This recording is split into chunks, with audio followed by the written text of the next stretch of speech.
네, 고맙습니다. 오늘 주제가 이제 사무엘하로 돌아왔어요. 제가 사무엘하 본문을 선택한 이유는 다른 게 아니고 그 큐티 교재를 많이 안 샀길래 큐티를 하도록 유도를 해야겠구나라는 심정으로 사실 사무엘하 본문을 선택을 했습니다. 그래서 여러분 이게 그 보니까 8월 달 본문이에요. 8월 25일인가 그때 본문이더라고요. 그래서 이 본문에 사실은 여러분 이제 11월부터 다시 사무엘하로 돌아오거든요. 그래서 여러분들 수요일부터 사무엘하 본문으로 큐티를 하고 계실 텐데 이 사무엘하 본문 그 11월에 해당하는 내용들이 여러분은 여기 계속 다 이렇게 이어집니다. 그래서 여러분들에게 이제 8월까지는 사무엘하를 통해서 다윗 왕의 이야기들을 여러분들이 하다가 잃어버리셨을까봐 여러분들에게 다시 상기시켜 드리려고 여러분 다시 사무엘하 본문을 선택을 했습니다. 그래서 여러분 오늘 이야기를 여러분들이 잘 들으시고 여러분들이 다윗 왕의 이야기에 대해서 이번 한 달 11월 한 달 동안은 좀 관심을 가져야겠다 이렇게 생각을 하시면 될 것 같아요. 그래서 여러분 다윗 왕을 죽도록 싫어했던 그 이스라엘의 첫 번째 왕 이름 혹시 아세요, 여러분? 누구죠? 사울 왕이잖아요, 그렇죠? 사울 왕이 어떻게든 다윗을 죽이려고 원수같이 하다가 결국에는 사울이 죽었죠. 그래서 사울 왕의 아들이랑 다윗 왕이랑 절친이었죠, 그렇죠? 이름은 요나단이죠, 그렇죠? 아유, 감사합니다. 8월엔 열심히 하셨어요, 그렇죠? 저도 그랬거든요. 8월에는 요나단까지 우리가 이야기를 들었어요, 그렇죠? 그래서 요나단의 아들이 있었습니다.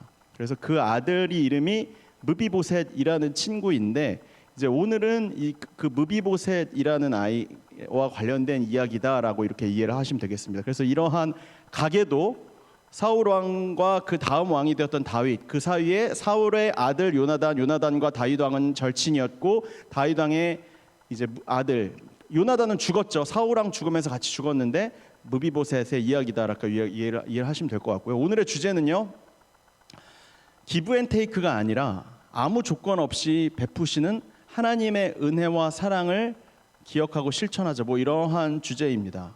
그래서 여러분 많이 들었던, 교회에서 많이 들었던 그런 한 문장이잖아요, 그렇죠? 여러분들이 신앙이 좋고 싶으시면 아무 조건 없이 우리를 향해서 베푸시는 하나님의 은혜와 사랑을 늘 기억하시면 됩니다. 아멘. 네, 많이 들으셨죠? 그래서 여러분들이 신앙이 좋은지 안 좋은지, 아니면 내가 교회에서 만나는 이 사람이 신앙이 좋은지 안 좋은지, 믿음이 좋은지 안 좋은지, 아니면 내가 밖에서 내 친구 중에 교회 다니는 사람, 야, 너 믿음 좋냐 안 좋냐 이렇게 물어봤을 때 여러분 이 질문에 대해서 여러분들이 진짜 잘 판단하고 싶으면, 그러니까 다시 말하면 그 사람이 믿음이 좋은지 안 좋은지를 알려면요, 그 사람이 아무 조건 없이 베푸시는 하나님의 은혜와 사랑을 기억하고 있는가 아닌가를 판단하면 됩니다. 여러분 잘 판단하실 수 있으시겠어요? 판단할 수 있어요? 어떻게 해요? 그거 우리가 궁예입니까? 이 사람이 하나님의 은혜를 기억하고 사는지 안 사는지 어떻게 알아요, 그렇죠? 그래서 우리가 보통 교회에서 신앙이 좋은지 믿음이 좋은지 안 좋은지를 판단하기 위해서 여러 가지 잣대들을 생각을 하죠. 교회에 빠짐없이 나오는가, 봉사를 이곳저곳에서 많이 하는가, 헌금을 이곳저곳에서 많이 하고 있는가, 뭐 이런 것들로 그 사람의 믿음이 좋은지 안 좋은지를 척도를 판단한단 말이에요. 근데 여러분 저는 그렇게 생각합니다. 다 틀린 말은 아니에요. 그거랑 전혀 관계가 없다라고 저는 그렇게 말하지 않겠습니다. 그런데 여러분 그보다 더 정확하게 그 사람의 믿음이 좋은지 안 좋은지를 판단할 수 있는 좋은 기준이 있다는 것을 여러분들이 기억했으면 좋겠습니다. 그러니까 다시 말하면 여러분 나한테도 해당돼요. 내가 믿음이 좋은지 안 좋은지 어떻게 아냐면요, 여러분들이 주변에 있는 사람들과 어떻게 대하는지를, 어떻게 관계하고 살아가는지를 보면 압니다. 그러니까 내가 옆에 있는 사람들에게 행하는 걸 보고 이 사람의 믿음이 좋은지 안 좋은지를 알 수 있다는 거예요.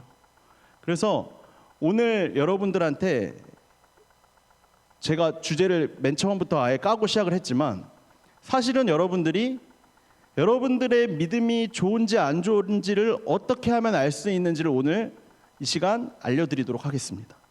그리고 내가 믿음이 좋아진다는 것의 증거를 이걸로 판단할 수 있구나라는 것을 여러분들에게 오늘 이 시간에 알려드리겠습니다.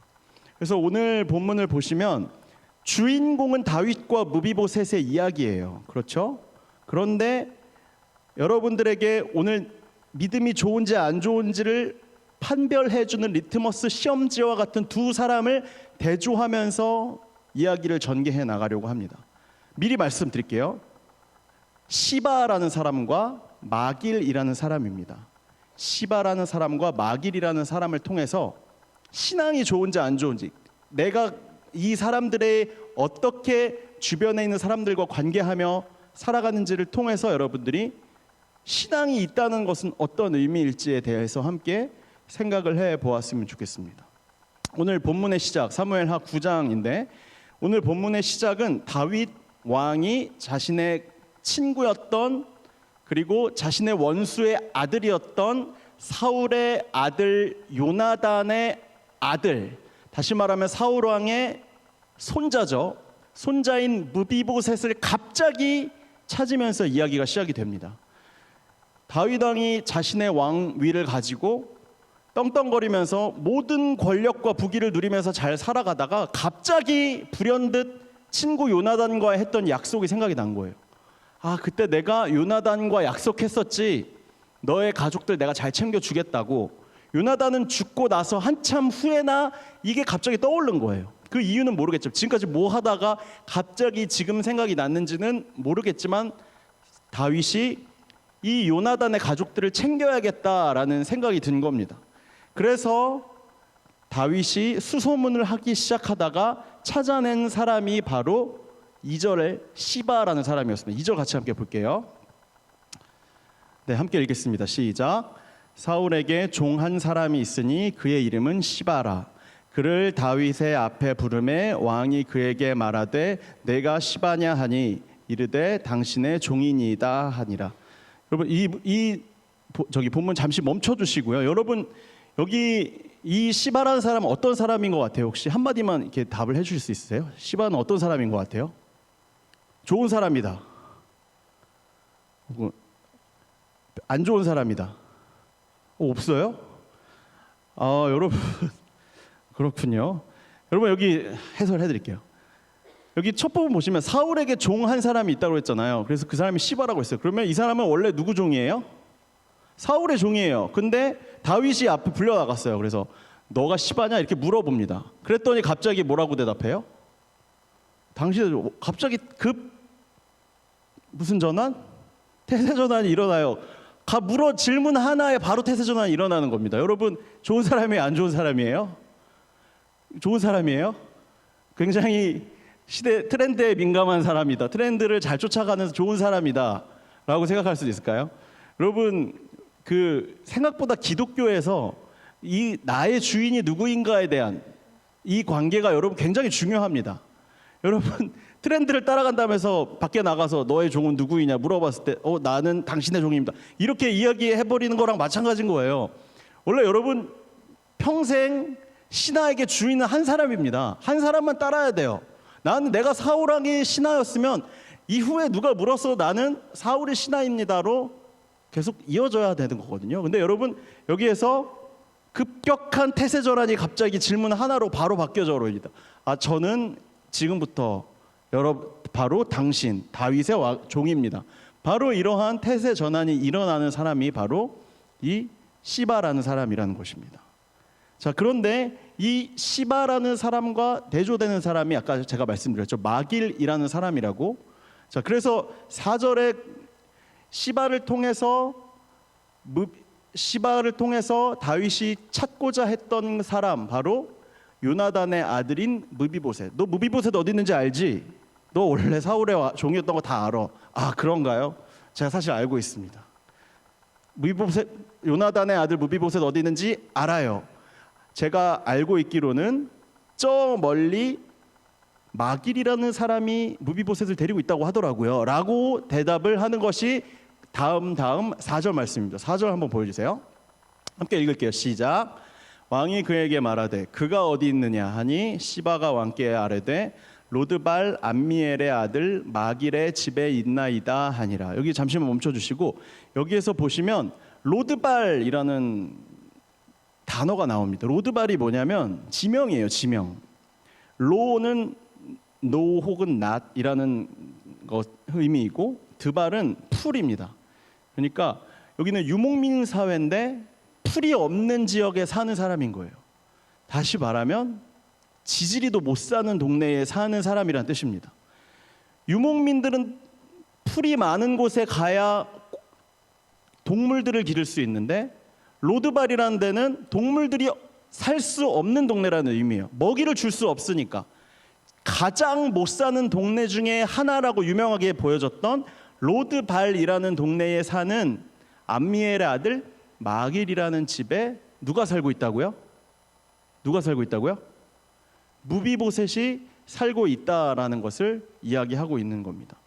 여러분, 이 굉장히 그냥 단편적인 표면적인 정보를 주는 그러한 4절 한 절 말씀인 것 같은데, 여러분 이 배경을 조금 이해를 하시면 이 의미가 굉장히 깊고 크다는 것을 여러분들이 이해를 할 수 있습니다. 이 무비보셋이 어떻게 하다가 마길에게까지 가게 됐느냐를 여러분들이 이해하셔야 되는데, 사울 왕이 왕이었죠. 사울 왕의 왕가로서 로열 패밀리예요. 굉장히 좋은 집에서 부자같이 왕가로 살아가고 있던 무비보셋이 어느 날 사울 왕이 죽었다는 소문을 듣고 무비보셋을 안고 뛰어가던 그 이모님이 베이비시터 분이죠. 베이비시터 분이 얘 무비보셋을 떨어뜨린 거예요. 그래서 얘가 두 발이 다 불구가 된 상황입니다. 그리고 나서 이모님은 어떻게 돼요? 사울 왕이 죽었잖아요. 끈이 떨어진 거예요. 돈줄이 떨어진 거예요. 그러니까 얘는 더 이상 이모님의 손에 클 수 없어요. 그러니까 얘는 이제 결국에는 고아원 신세가 된 겁니다. 버려지게 된 겁니다. 아무도 이 무비보셋이라는 갓난 아이를 키울 수가 없는 굉장히 불쌍한 처지에 놓이게 된 거죠.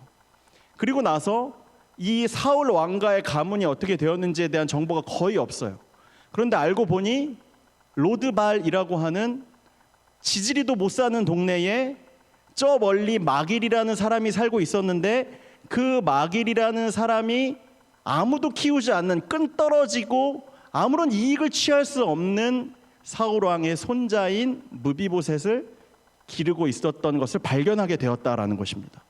그래서 이 마길이라는 사람은 나는 아무런 조건도 이유도 없이 이렇게 불쌍한 처지가 된 이 무비보셋이라는 아이를 기르고 있다, 이런 의미로 여러분들이 이해를 하시면 되겠습니다. 그러니까 마길이라는 사람이 대단한 사람이잖아요, 그렇죠? 고아원조차도 얘는 옛날 왕 임금님 아들이기 때문에 저희는 못 키웁니다, 다 포기했는데 이 사람이 데려다가 두 다리가 붉으면 굉장히 기르기 어렵거든요. 제가 아기를 기르는 입장에서. 왜냐하면 제가 다리가 지금 아프잖아요. 그러니까 아기를 거의 못 보더라고요. 근데 아기가 두 다리가 다 붉은 있는 상태에서 굉장히 어려운 고난이도의 육아를 이 마길이라는 분이 지금 자신도 못 사는 동네 살면서, 그러니까 못 사는 거죠. 경제적으로 어려운 형편에 있음에도 불구하고 이 무비보셋이라는 아이를 기르고 있었다라는 것입니다. 그런데 갑자기 불현듯 다윗이 이 무비보셋이라는 아이 데리고 오라고 하면서 이제 이 무비보셋이라는 아이와 이 마길이라는 사람이 갑자기 다윗 왕의 그 왕궁으로 갑자기 들어가게 되는 일이 이 본문에서 일어나게 되었다라는 것입니다. 데리고 오자마자 갑자기 다윗이 이 마길과 무비보셋을 향해서 이렇게 이야기합니다. 벌벌 떨면서 갔겠죠. 나 죽는 거 아닌가? 나 죽이려고 하는 거 아니야? 그런데 7절을 보면 다윗이 무비보셋에게 이렇게 이야기합니다. 같이 함께 읽어볼게요. 시작. 다윗이 그에게 이르되 무서워하지 말라. 내가 반드시 내 아버지 요나단으로 말미암아 내게 은총을 베풀리라. 내가 내 할아버지 사울의 모든 밭을 다 내게 도로 주겠고 또 너는 항상 내 상에서 떡을 먹을지니라 하니. 이 본문 잠시 멈춰 주시고, 노란색 글씨로 은총을 베풀겠다고 했죠. 다윗 왕이 무비보셋을 향해서 너희에게 은총을 베풀겠다. 두 가지의 은총입니다. 첫 번째는 너의 할아버지 사울의 모든 밭을 다 너에게 돌려주겠다는 겁니다. 죽어버린, 끈이 떨어져버린, 더 이상 그럴 필요가 없는 이 무비보셋에게 너네 할아버지가 가지고 있었던 그 모든 땅들을 다시 되돌려주겠다. 자신의 재산을 포기하겠다라는 의미예요. 여러분, 이게 뭐냐면, 이게 굉장히 위험한 행동인 이유가 뭐냐면, 이런 일들을 했던 왕들이 당시에 몇 명 있었대요. 그런데 하나도 빠짐없이 가차없이 다 배신을 당했다고 합니다. 그러니까 여러분, 나 전에 왕이었던 사람은 나랑 관련이 없는 사람, 나랑 원수였던 사람이잖아요. 근데 그 자손들은 이제 완전히 멸문지화, 다 죽여버려야 돼요. 왜냐하면 싹을 키워놓으면 나중에 쿠데타를 일으켜서 다시 왕권을 회복하려는 일들이 너무나 많이 있거든요. 그런데 싹을 완전히 도려내야 되는 이 무비보셋이라는 아이한테 다시 재산을 돌려준다는 것은 내가 너를 쿠데타를 허락해 주노라, 거의 이 수준인 거죠. 다시 말하면 뒤통수를 맞고 배신을 당할 것을 알고 있음에도 불구하고 요나단과 했던 약속이 있었기 때문에 그 재산을 다시 돌려주겠다라는 의미입니다. 여러분, 여기에서 어떤 포인트를 발견할 수 있냐면 하나님과 우리 사이의 관계를 여러분들이 여기서 찾을 수가 있습니다. 여러분, 제가 창세기 공부하면서 가장 많이 듣는 질문 중에 하나가 뭐냐면, 하나님이 아담과 하와가 선악과를 따먹을 것을 알고 있지 않았을까요? 근데 왜 아담과 하와에게 선악과를 이렇게 동산 중앙에다 놓은 것일까요? 라는 질문을 굉장히 많이 받습니다. 하나님은 전지전능하시고 다 아시는 분이면 그 선악과 따먹을 거 정도는 알고 계실 수 있는 거 아니에요? 라는 질문을 제일 많이 받는다는 거죠. 여러분, 너무 좋은 질문이고, 답부터 말씀드리면 저는 이렇게 말씀드립니다. 하나님이 자신의 가장 사랑하는 인간들을 위해서 자유의지라는 것을 주신 거예요. 동물들과의 가장 큰 차이는 자유의지입니다. 내가 내 생각과 내 감정과 내 이성에 따라서 판단하고 결정할 수 있는 그런 자유의지라는 것을 선물로 주셨다는 거예요. 배신을 당하고 뒤통수를 맞을 수 있는 가능성을 알고 있음에도 불구하고, 그게 하나님의 가장 큰 은혜라는 것입니다. 다시 말하면 하나님도 그렇고 다윗도 그렇고 내가 쿠데타를 당하고 배신을 당하고 뒤통수를 당할 수 있다는 것을 알고 있음에도 불구하고 누군가에게 은혜를 주었다는 것이 가장 놀랍고 큰 은혜라는 것입니다. 자, 그리고 나서 화면에서 사라졌지만 은총 두 번째가 뭐였냐면, 뭐였죠 여러분? 식사죠, 식사. 내가 너와 겸상을 하겠다는 겁니다. 왕이 끊어진 왕과 가문에 다 죽어가던 장애인에 불과한 로드발이라고 불리우는 못살기로 유명한 동네에 살고 있던 애를 갑자기 하루 만에 데려오더니, 너는 이제 내 식구니까 나와 같이 함께 밥을 먹자라고 이야기를 하는 겁니다. 왕과 같은 가족을 되게 해주겠다라는 선언이에요. 여러분, 이것도 놀라운 선언이죠. 이것도 여러분, 하나님의 은혜를 여러분들이 이곳에서 발견을 할 수가 있습니다. 하나님과 멀리 떨어져서 도저히 하나님이 다시 하나님을 만날 수 없었던 추악하고 더러운 죄인에 불과했던 우리를 하나님께서 부르셔서 당신의 자녀, 왕의 자녀로 삼아주신 것을 여러분 다른 말로 하면 은혜라고 하죠. 거지 중에 거지였던 동네에 살고, 여러분 장애인이었죠. 그리고 얘는 죽여야 마땅한 나 이전의 왕가의 손자예요. 죽여야 되거든요. 그런데 얘를 데려다가 어떻게 해요? 나랑 같이 밥 먹고 나와 가족을 삼아주겠다라고 선언을 하고 있는 것입니다. 그러니까 여러분, 노란색 글씨로 뭐라고 써 있어요? 이러니까 은총인 거죠. 이러니까 은혜인 것입니다. 그러니까 여러분들이 받은 은혜들을 떠올려 보시면 무비보셋이 받은 은혜가 지금 이 상황에서 얼마나 큰지를 알 수 있게 된 것입니다. 그런데 여러분, 문제는 여기서부터입니다.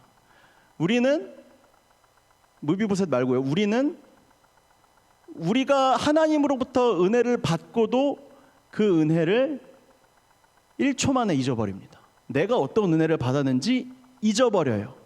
그게 여러분, 우리가 가지고 있는 가장 큰 약점입니다. 하나님이 우리에게 선물로 주신 은혜 중에 하나가 뭐였어요? 자유의지였어요. 우리는 자유롭게 행동하고 사고하고 이성을 가지고 생각하고 판단할 수 있는 그 권리를 하나님으로부터 선물로 받았는데 그걸 여러분 하나님이 기뻐하시지 않는 일을 행하는 것으로 사용하잖아요. 하나님이 나에게 주신 은혜인 것을 바로 까먹은 거예요. 1초 만에. 그게 여러분 우리의 가장 큰 문제라는 겁니다.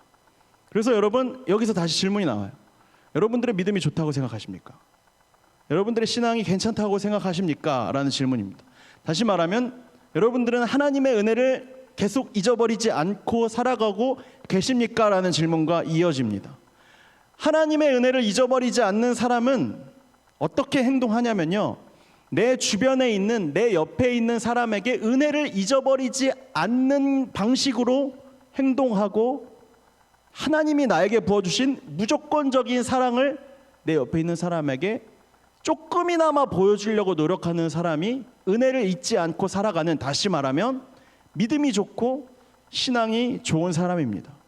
그러니까 여러분들이 믿음이 좋은 사람이 어떤 사람인지를 보고 싶으시다면 내 주변에 있는 사람에게 우리가 받은 하나님의 아무런 값없이 받은 조건 없이 받은 은혜와 사랑을 주변 사람들에게 끼치며 살아가고 있는가를 여러분들이 판단하시면 된다라는 것입니다. 그래서 여러분 아까 전에 말했던 마길이라는 사람 제가 말씀드렸죠. 마길이라는 사람을 여러분들이 기억해 보셨으면 좋겠습니다. 아무런 조건 없이 끈이 떨어져 버린 썩은 동아줄과 같은 무비보셋을, 장애인인 무비보셋을 데려다가 로드발이라고 하는 본인조차 그렇게 잘 사는 사람이 아니었는데, 본인조차 그렇게 넉넉한 형편이 아니었는데 장애인으로 살아가야만 하는 그 어려운 상황에 놓여 있는 이 아기를 데려다가 이마만큼 장성하게 길러낸 일을 아무런 조건 없이 아무런 대가도 바라지 않고 행한 거예요. 왜 그랬는지 모릅니다. 그런데 우리는 이렇게 생각할 수 있습니다. 하나님이 마길에게 허락하여 주신 아무런 조건 없는 대가 없는 은혜와 사랑을 기억하였기 때문에 이 무비보셋이라는 아이를 끝까지 양육하고 길렀던 것은 아닐까. 그래서 갑자기 벼락처럼 도적과 같이 도둑이 갑자기 찾아온 것처럼 은혜를 받은 무비보셋이 이렇게 대답할 수밖에 없는 겁니다. 8절 같이 함께 볼까요? 8절 함께 읽을게요. 시작. 그가 절하며 이르되 이 종이 무엇이기에 왕께서 죽은 개 같은 나를 돌아보십니까? 죽은 개 같은 나를 왜 돌아보십니까? 라는 굉장히 비참한 자기 인식을 가지고 있는 사람으로 우리가 비춰질 수 있는 겁니다. 왜 그래요? 진짜 나는 죽은 개 같은 인생이었거든요. 그런데 왜 죽은 개와 같은 인생을 개를 개처럼 취급을 안 해주고 개를 상전처럼 왕의 자녀처럼 취급을 해주냐라고 이렇게 이야기를 하고 있는 겁니다. 그러면 여러분 어쩌면 이 대답이 지금 무비보셋이 한 왜 죽은 개처럼 개는 나를 이렇게 취급하십니까? 이렇게 나를 높여주십니까? 라는 이 대답이 어쩌면 하나님의 은혜를 잊지 않고 하나님이 나에게 주신 조건 없는 사랑을 잊지 않고 살아가는 사람이 우리와 같은 사람들이 해야 할 대답인지도 모른다라고 이런 생각을 결론이 날 수 있습니다.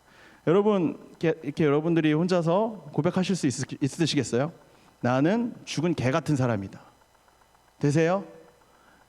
죽은 개 같은 사람 안 되세요? 안 되세요? 진짜요? 제가 이렇게 얘기를 했는데 네, 안 될 줄 알았습니다, 사실. 그래서 여러분 이거랑 비슷한 본문이 여러분 마태복음 15장을 보면 나와요. 마태복음 15장 22절에서 28절까지 말씀 좀 긴데 여러분들이 한번 같이 함께 읽어보겠습니다. 같이 한번 읽기 너무 기네요, 그렇죠? 말씀드릴게요. 22절을 보면 두로와 시돈 지역에 어떤 가나안 여인이 있었는데 이 여인이 갑자기 와서 예수님한테 다가와서 저의 딸이 귀신이 들렸습니다 하면서 귀신을 쫓아내 달라고, 병을 고쳐달라고 이야기를 하는 겁니다. 그래도 23절을 보면 예수님의 반응이 세 가지가 나와요. 하나씩 보겠습니다. 첫 번째, 아무 대답도 안 하십다. 뭐예요? 익십입니다. 씹은 거예요. 무시, 개 무시합니다. 두 번째 반응, 나는 잃어버린 양과 같은 이스라엘 사람에게만 보냄을 받았다. 너는 아니라는 거예요. 무한을 주고 망신을 줍니다. 예수님인데요. 첫 번째 씹었고요. 두 번째 무한과 망신을 줍니다. 세 번째 반응 볼까요? 여인이 25절에서 다시 한번 부탁을 하죠. 제발 좀 도와주세요. 세 번째, 자녀들의 빵을 빼앗아 개에게 던지는 것은 옳지 않다. 여러분, 이게 뭐냐면 거의 욕을 한 거예요. 조롱을 한 겁니다. 예수님인데 첫 번째 씹고요. 두 번째 무한과 망신을 주고요. 세 번째 면전에서 욕을 하면서 조롱을 합니다. 저는 이 반응, 예수님인데 어떻게 이런 반응을 보일 수 있을까? 우리가 인간 대 인간으로도 이런 반응을 보이면 바로 뭐예요? 손절이죠. 손절이잖아요. 근데 여러분, 예수님이 왜 이런 반응을 보이셨을까? 저는 이렇게 생각합니다. 은혜를 잊어버렸기 때문이다. 인간들이 은혜를 잊어버린 것에 대한 반응이 사실은 이건 겁니다. 예수님은, 그런데 저는 이건 여기부터는 저의 해석이에요. 예수님이 그래도 이 땅에 하나님의 아들이어서 왔지만 인간의 몸을 입고 있는 거예요. 그러니까 사람의 본성이 남아있는 거예요. 승질이 있는 거죠. 승질이 있으니까 이 전반적인 상황을 아는 거예요. 인간들이 왔는데, 내가 왔더니 은혜를 기억하고 있는 놈들이 하나도 없어. 하나님의 내가 무조건적인 사랑을 기억하고 있는 놈들이 하나도 없어. 다시 말하면 한마디로 개빡친 거예요. 개빡치니까 예수님께서 하나님께서 진짜 보이고 싶은 반응은 이 세 가지인 겁니다. 첫 번째, 씹는다. 두 번째, 면전에서 구박한다. 세 번째, 욕과 조롱해준다. 이게 사실은 은혜를 잊어버리고 사랑을 잊어버린 인간들을 향한 하나님의 반응, 예수님의 반응이라는 것입니다. 아까 화면 다시 보여주시겠어요? 그럼에도 불구하고, 이 세 가지의 굴욕을 당했음에도 불구하고 이 여인의 반응, 27절입니다. 한번 읽어볼까요? 시작. 주님, 맞습니다. 그러나 개도 주인의 상에서 떨어지는 부스러기를 먹습니다. 이렇게 대답을 합니다. 아까 무비보셋의 대답이랑 똑같죠. 저는 개입니다. 이러한 개도 주인들이 떨어뜨린 과자 부스러기라도 먹습니다. 라고까지 대답을 한 거예요. 이 여인 뭐예요? 그 당대에 보기 힘든 하나님의 은혜와 사랑을 깨닫고 살아가는 매우 흔하지 않은 사람 중에 한 사람이었던 것입니다. 바로 예수님이 그 대답 듣자마자 태세전환하십니다. 얘 다르네. 28절이죠. 함께 읽어볼게요. 시작. 정말 내 믿음이 크구나. 너의 소원대로 될 것이다. 그러자 바로 그 순간에 그 여자의 딸이 나았다. 나았어요. 병이 나았습니다. 병이 나으려면 어떻게 해야 돼요? 은혜를 잊지 않으시면 됩니다. 사랑을 잊지 않으시면 됩니다. 그러면 뭘 받아요? 구원을 얻습니다. 이게 여러분, 성경이 말하는 진리라는 것입니다. 하나님이 우리에게 원하시는 것 다른 거 없어요. 너는 평소에 그 은혜와 사랑을 잊지 않고 기억하며 너희 주변 사람들에게 동일하게 행하고 살아가고 있느냐. 여러분, 하나님은 그거에만 관심이 있다라는 것입니다. 그 이후에 다시 무비보셋과 다윗의 이야기로 돌아올게요. 그 이후에 다윗이 어떻게 되냐면, 압살롬이라고 아들이 있어요. 아들이 쿠데타를 일으켰어요.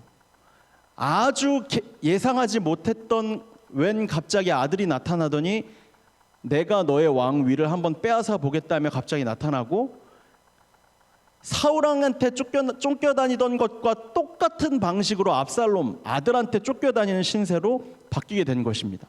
이게 어떻게 되는 거냐면, 다윗의 인생 그래프를 여러분들이 생각을 해보시면 산인 거예요. 산. 처음에 뭐였죠?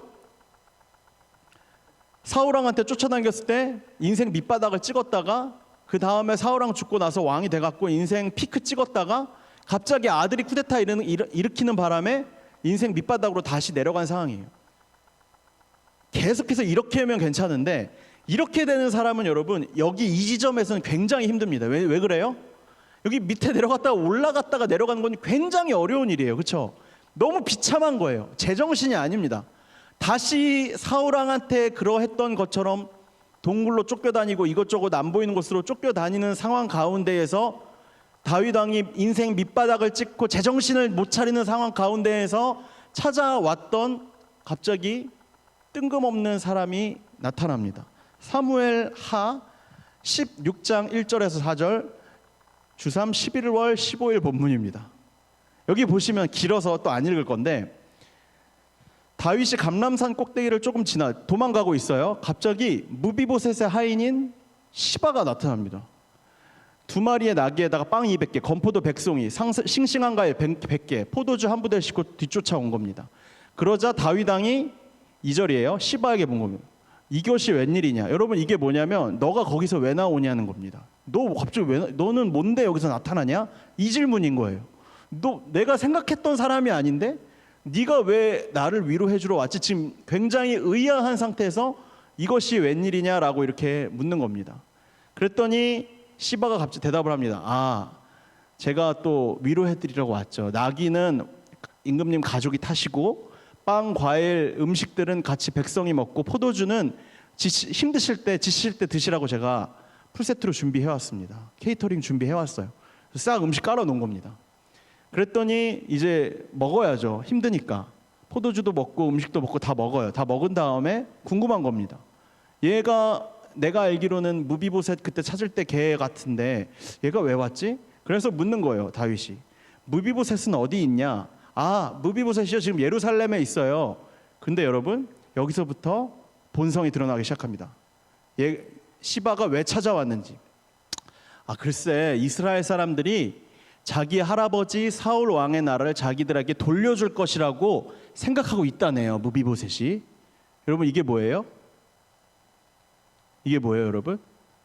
이간질하는 거예요. 거짓말 하는 겁니다.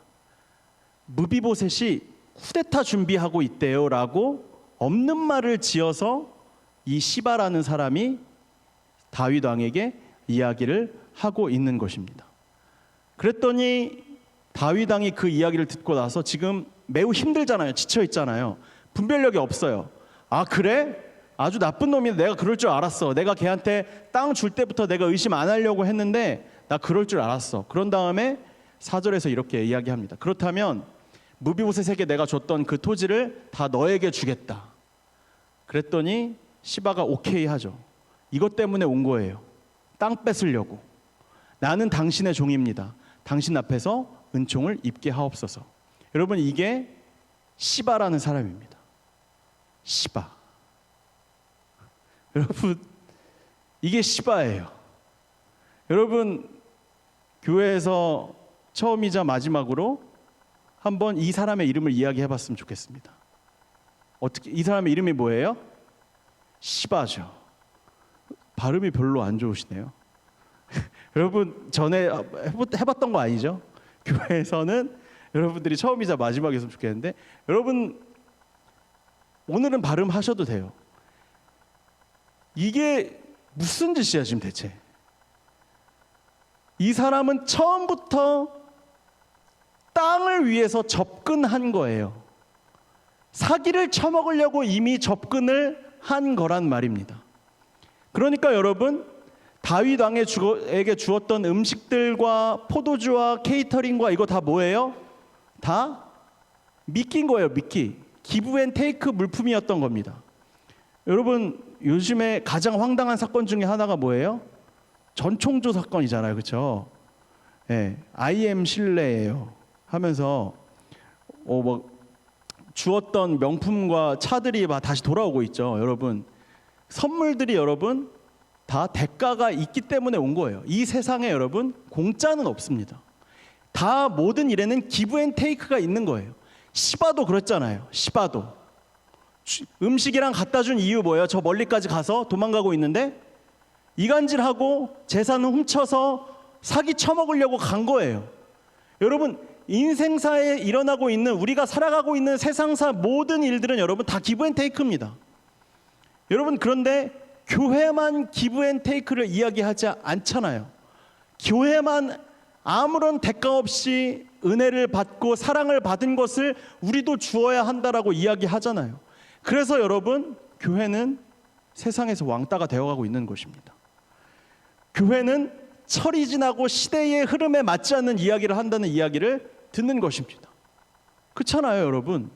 교회는 왜 사람들이 줄어들어요? 세상의 흐름과 맞지 않잖아요. 세상의 흐름은 뭐예요? I am 신뢰해요라는 말과 함께 기브 앤 테이크가 철저하게 이루어지는 게 세상이에요. 여러분들이 세상에서 신뢰하고 세상에서 성공하고 싶으면 여러분 아무 공짜로는 되는 것이 아무것도 없습니다. 여러분들이 어느 정도 대가는 지불하셔야 돼요. 그래서 여러분 교회에서 조금이나마 세상을 따라가 보겠다고 우리도 한번 기브 앤 테이크를 해보겠다고 하면 여러분 세상이 또 어떻게 하는지 알아요? 조롱합니다. 야, 니네는 원래 그거 아니었잖아. 니네는 원래 아무 조건 없는 대가 없는 은혜와 사랑 아니야?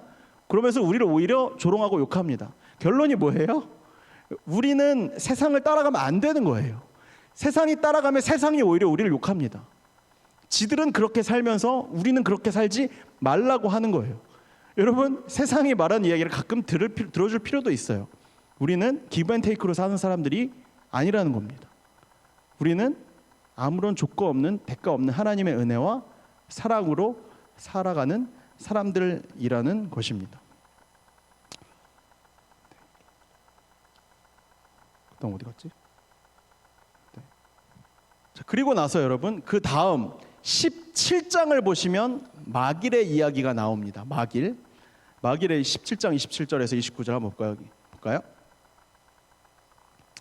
마길이라는 사람, 대조되는 마길이라는 사람의 특징입니다.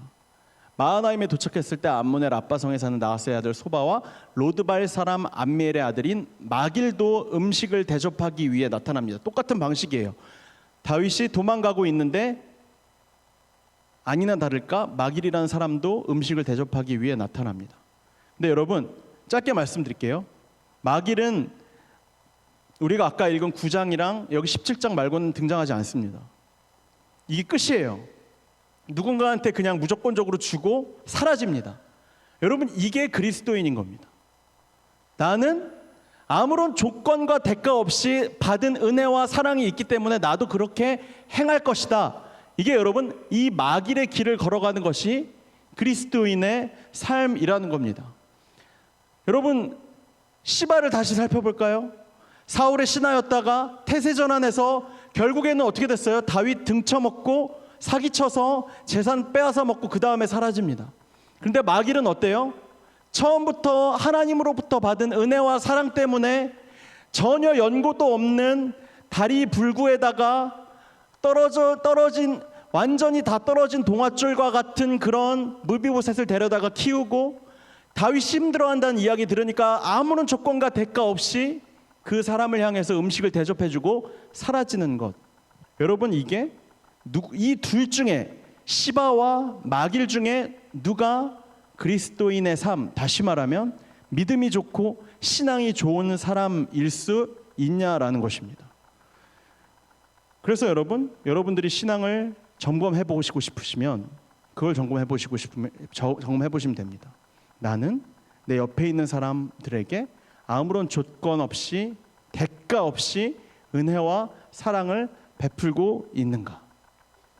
제가 최근에 여러분들에게 그와 같은 모습들이 있다는 것을 발견했습니다. 여러분 지난주 목요일에 거리의 천사들 다녀오셨다면서요? 다녀오신 분들 한번 손 들어보세요. 거리의 천사들 다녀오신 분들. 네, 그렇군요. 네, 손 내려주시고. 저 여러분 누가 다녀왔는지 지금 알았어요. 그리고 지난주 목요일에 다녀온 다음에 한참 후에 알았어요. 그리고 보통 다녀오면 막 뭐 인스타나 이런 데 사진도 올리고 이래야 되는 거 아니에요? 사진이 하나도 안 올라와요. 여러분 그래서 저는 야 이거는 보통 이런 거 하면 되게 알리고 싶어 할 텐데 라는 생각이 든 거예요. 여러분 저는 여러분들 가운데 이러한 모습이 있다고 생각합니다. 여러분 구제나 선교나 섬김은 내가 남에게 무언가를 보이기 위해서 대가를 바라고 나에게 무언가 돌아오는 기브 앤 테이크를 위해서 섬기고 봉사하고 구제하는 것이 아닙니다. 그건 여러분 기브 앤 테이크, 사실은 내가 무언가 속마음, 내가 가지고 싶은 무언가 있기 때문에 하는 거나 크게 다를 바가 없다는 거예요. 저는 여러분 이 이야기, 거리의 천사들 이야기 들으면서 누가복음 6장 35절 36절 말씀이 떠올랐습니다. 이 말씀 한번 같이 함께 읽을까요? 시작. 오직 너희는 원수를 사랑하고 선대하며 아무것도 바라지 말고 꾸어주라. 그리하면 너희 상이 클 것이요 또 지극히 높으신 이의 자녀가 되리니 그는 은혜를 모르는 자와 악한 자에게도 인자하시니라. 너희 아버지의 자비로우심 같이 너희도 자비로운 자가 되라. 이 말씀 잠시 멈춰주시고, 여러분, 예수님이 우리를 향해서 어떻게까지 사랑해야 하는지 보시면 35절 보시면 원수를 사랑하라고 이야기하고 원수에게 선대하라, 잘해주라고 이야기하고 그 다음입니다. 아무것도 바라지 말고 꾸어 주어라 라고 이야기를 합니다. 근데 여러분, 이걸 누구한테 하라는 거예요? 주어가 뭐예요? 원수에게 하라는 거예요. 여러분, 이게 말이 됩니까? 여러분, 솔직히 말해서 저도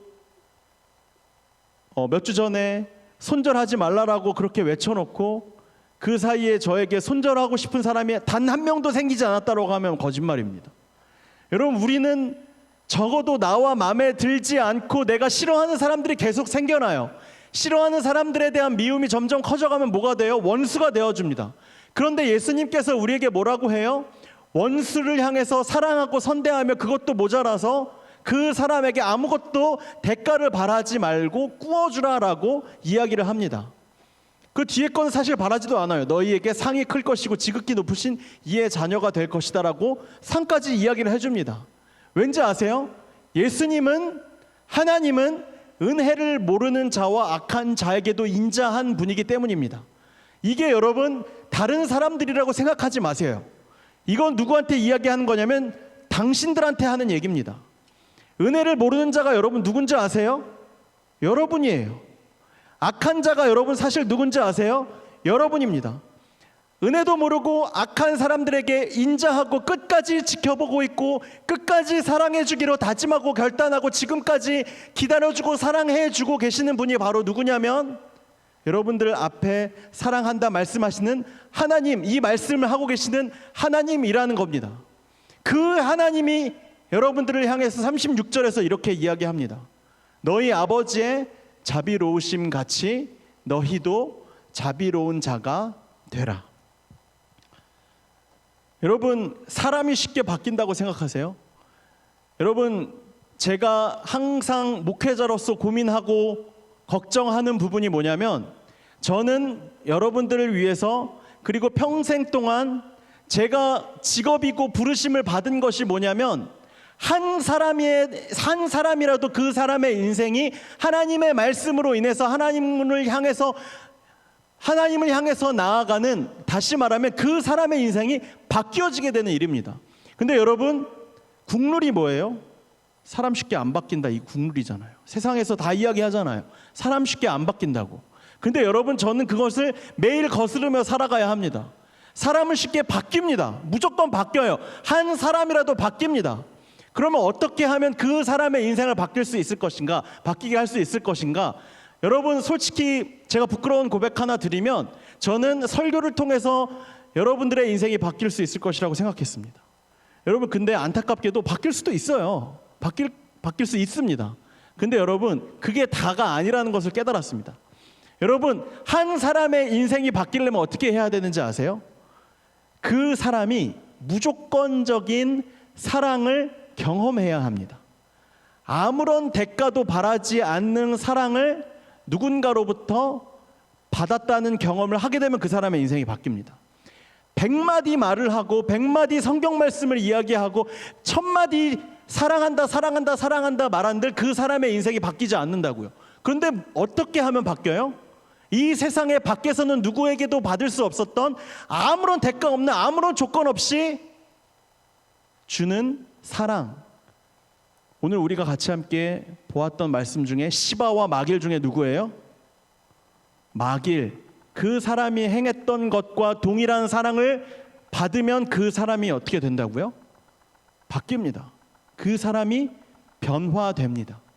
그래서 여러분, 제가 여러분들에게 알려드려야 하는 사랑이 뭐냐면, 제가 여러분들에게 알려드려야 하는 것은 대단한 성경 지식도 아니고 이거 하나예요. 여러분, 아무런 조건 없이 대가 없이 제가 여러분들을 사랑할 수 없지만 하나님이 여러분들을 지금도 변함없이 대가 없이 조건 없이 은혜와 사랑으로 여러분들을 기다리고 보듬고 계십니다.